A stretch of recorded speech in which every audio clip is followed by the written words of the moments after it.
guys, welcome back to the channel where I cover missing persons, unsolved cases, crime news, and more. Well, a lot of you, I'm sure, heard, and if you haven't, well, you're going to hear now. On Friday, the state of New Hampshire decided to settle with Harmony's biological mother, Crystal Sorey, in her lawsuit, and they have a settlement of $2.25 million. So let me pull up the article from WMUR here. So it's been updated since, but where I actually first read it was WMUR 9. Of course, they have been one of the major coverages for Harmony's case. So the headline obviously is New Hampshire settles lawsuit filed by mother of Harmony Montgomery for $2.2 million. So I'm just going to sift through the article here, but obviously that is the gist of it. Really, the bottom line is they settled it with her. So, as it says here, the state of New Hampshire has reached a $2.25 million settlement agreement with the mother of Harmony Montgomery. The settlement resolves a lawsuit filed by Crystal Sorey, the mother of the 5-year-old girl who was murdered by her father, Adam Montgomery. She had filed a wrongful death lawsuit in September of last year against the state of New Hampshire and the Division of Children, Youth, and Families. Sorey accused DCYF of failing to respond to reports of abuse that were made months before Harmony was killed. In the settlement agreement, DCYF and the state of New Hampshire, they did not admit any wrongdoing, and she agreed to end her lawsuit. Of course, they didn't admit any wrongdoing, but there's enough wrong to go around in this one. I think you guys will agree with that. And News 9, obviously WMUR, learned that under the terms of the agreement, 50% of the settlement goes directly to Crystal Sorey, and the other 50% will be placed in third-party trusts for Harmony's 4 siblings. I didn't realize she had 4. I know Jameson, and I believe that Crystal had 2 other children. I guess there's 4. I'm not completely sure about that, but yeah. Obviously, there's a little more to the article, but that is the gist of it. So here's the thing. I have a problem with her getting anything. Any amount of money. And it's just, my first impression, I was in shock and I said, you gotta be kidding me. So the first thing I thought of was, I need to organize my thoughts and what I know. And I immediately thought, you know what? I'm going to write Crystal a letter.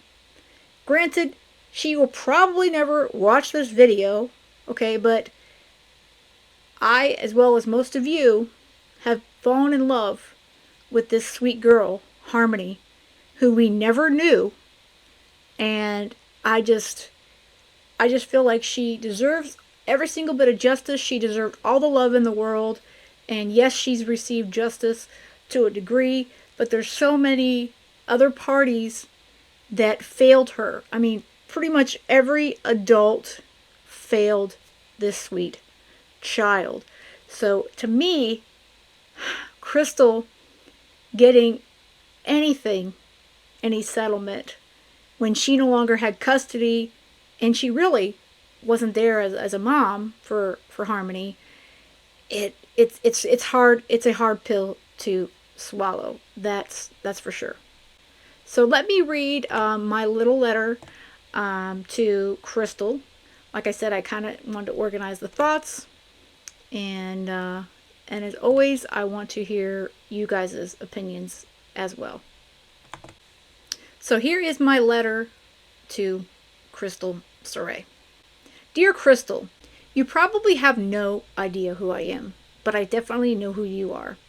You carried Harmony inside of your womb for 9 months and gave birth to her on June 7th, 2014. I'm sure when that beautiful baby girl looked up into your eyes, you immediately saw the innocence and sweetness inside of her. Did she smile when you locked eyes? Did you smile back? Did you feel an instant love for that baby girl you held in your arms? Do you remember that day? Do you, Crystal? You took her home, and you had her in your sole care for 2 months. That was until August, when the state removed her from your care. You were neglectful due to your drug addiction. She would come and go from your care for the next 3.5 years. One day, she might be in a foster home, the next, back with you.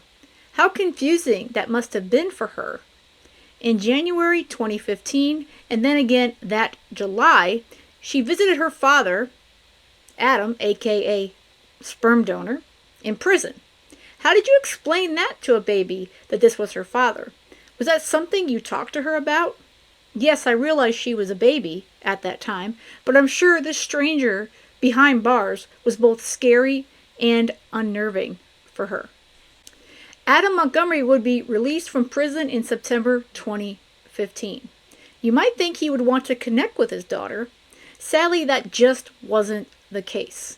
It would take Adam an entire year to decide that he wanted to see Harmony.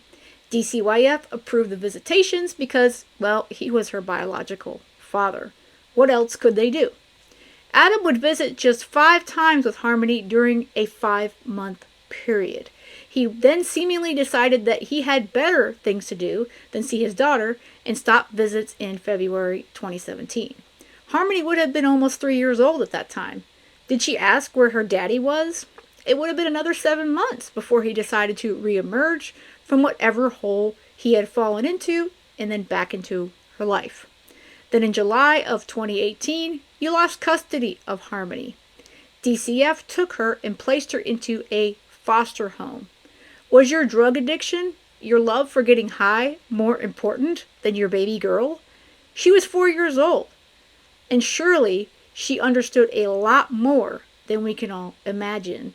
I'm sure she wondered why she was being taken away from her mother, the one person who gave birth to her and should be there for her above all else. This likely helped Adam's chances of getting to see Harmony again, now after over a year and a half.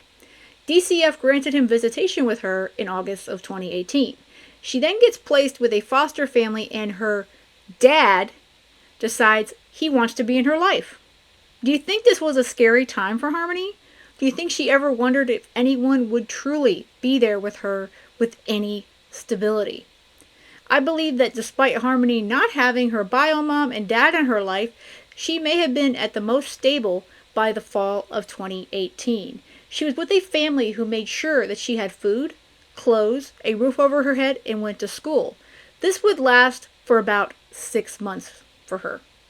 That's until February 2019, when a judge granted custody of Harmony to Adam Montgomery. I can only imagine how scared she might have been to be pulled away from all that she had known and become accustomed to and into the custody of her father. She barely knew him, not to mention that he wasn't completely vetted by DCYF. They didn't even complete a much-needed home study to ensure that Harmony would be in safe hands and well taken care of. Adam and Kayla took Harmony into their care.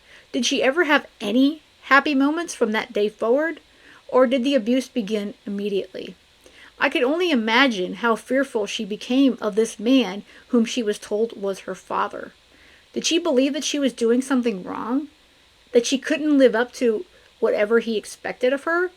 Harmony would have been almost 5 years old at this point. I personally get sick to my stomach thinking about how scared she must have been living with him. Do you think she ever asked for you, Crystal? Do you think she looked for her mom? Then we get to the last time that you saw your daughter. We all know the story because you told the news media, as well as you would later testify to in court. Easter of 2019.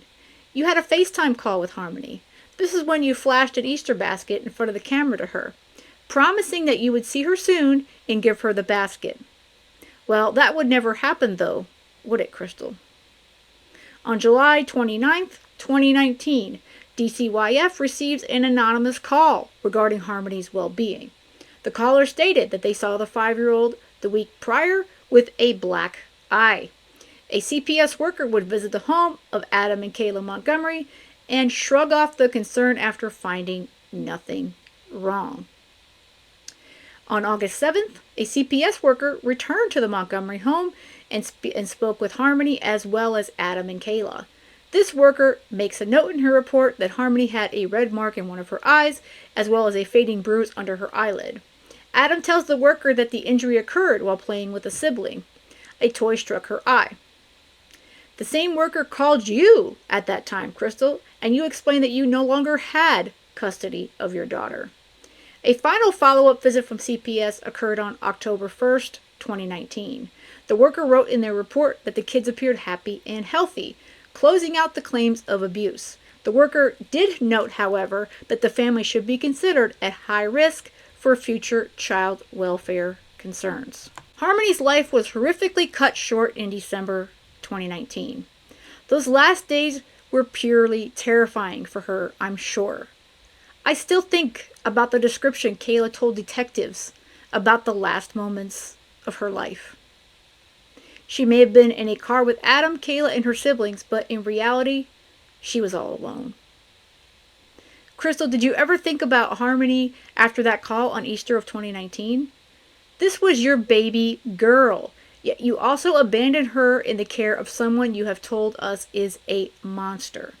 Why did it take you until December 29th of 2021 to reach out about her? You ducked calls from DCYF, as well as multiple messages asking about Harmony. Why did it take Jameson, her younger brother, for you to finally get off your butt and act? You also wanted people to believe that it was you, and you alone, wanting to know where Harmony was. Well, we all learned the truth that it wasn't you at all. It was Jameson asking his fathers to see his sister. Thank God for his unbreakable love and bond with Harmony. He is the one that brought forth asking, "Where is my sister?" What I want to know, Crystal, is why do you deserve this settlement? I realize I've gone on and on in this letter, but I wanted to organize my thoughts in some way. I am genuinely asking because do you truly feel that you were there for Harmony? If you're honest with yourself, you know the answer to that question is no. This $2.25 million settlement shouldn't go to you. You shouldn't see a penny of it. Instead of splitting it with Jameson and the other children, why don't you give it all to them?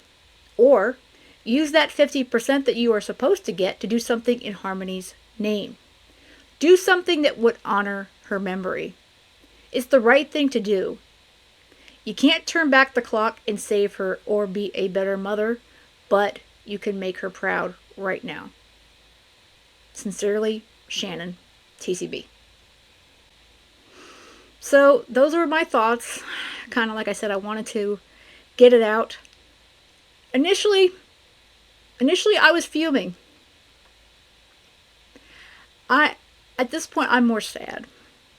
I'm very, very sad.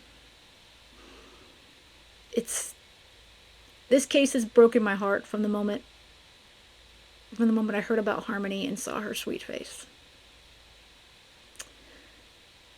Let me know you guys' thoughts in the comments.